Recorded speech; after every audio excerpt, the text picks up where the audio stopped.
किसी मुर्दा इंसान को दोबारा जिंदा किया जा सकता है या नहीं, इस सवाल का जवाब ढूंढने के लिए हर एक दौर में कई तरह के तरीके आजमाए गए हैं।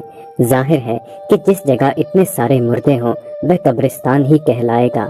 आज हम बात करेंगे चीन के एक ऐसे स्थान के बारे में जहां पर कई लाशें काफी समय से जिंदा होने की उम्मीद में हवा में तैर रही हैं।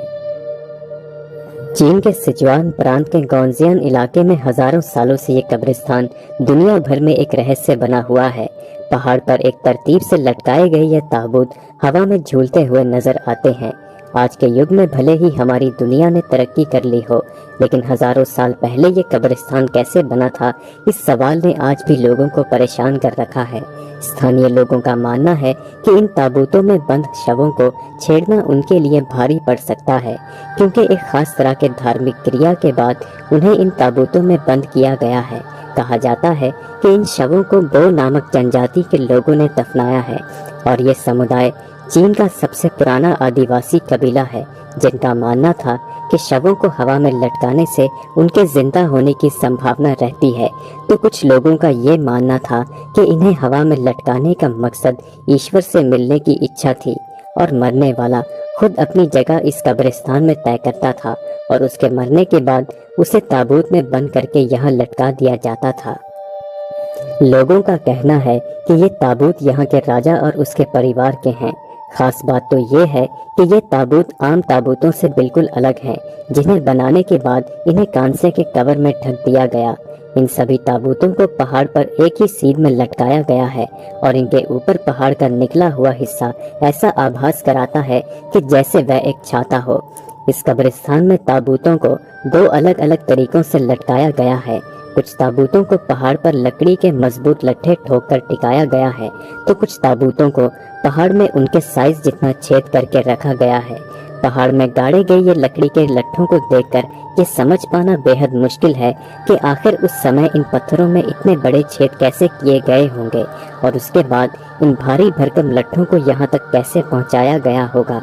लेकिन इतना तो तय है कि पहाड़ पर लटकता हुआ ये कब्रिस्तान उस समय की साइंस को बयान करता है, क्योंकि इतनी ऊंचाई पर छेद करना और उन भारी भरकम लट्ठों को वहां तक पहुंचाना साइंस की बदौलत ही संभव है।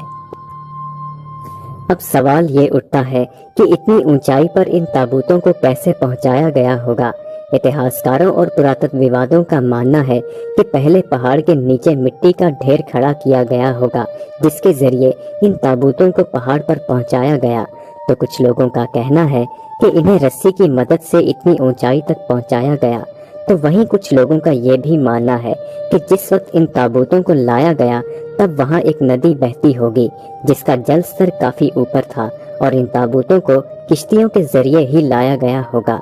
लेकिन इन सभी दावों को पूरी तरह से सही नहीं कहा जा सकता, क्योंकि इसका सही जवाब केवल दो समुदाय के लोग ही जानते थे कि उनके पूर्वजों ने कैसे और क्यों इस कब्रिस्तान को बनाया। और आज इस समुदाय का एक भी सदस्य इस दुनिया में नहीं रहा।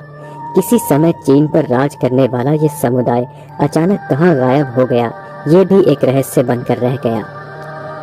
इनमें से एक ताबूत को जांचने पर वह 400 साल पुराना निकला और वहीं कुछ ताबूत 1500 साल पुराने हैं, तो कुछ ताबूत 3000 साल, जिससे ये साबित होता है कि इस समुदाय के लोगों ने यहाँ पर काफी लंबे समय तक राज किया होगा और इन शवों को यहाँ दफनाने की प्रथा हजारों सालों तक चलती रही। लेकिन एक दिन अचानक ही सब कुछ नष्ट हो गया।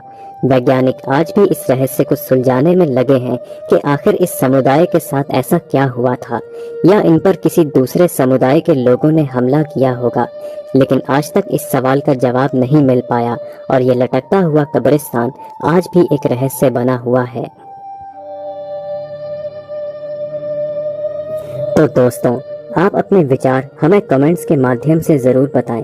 अगर आपको ये वीडियो पसंद आई तो इसे लाइक और शेयर जरूर करें। हम जल्द ही आपसे अगली वीडियो में मुलाकात करेंगे। तब तक के लिए इजाजत दीजिए।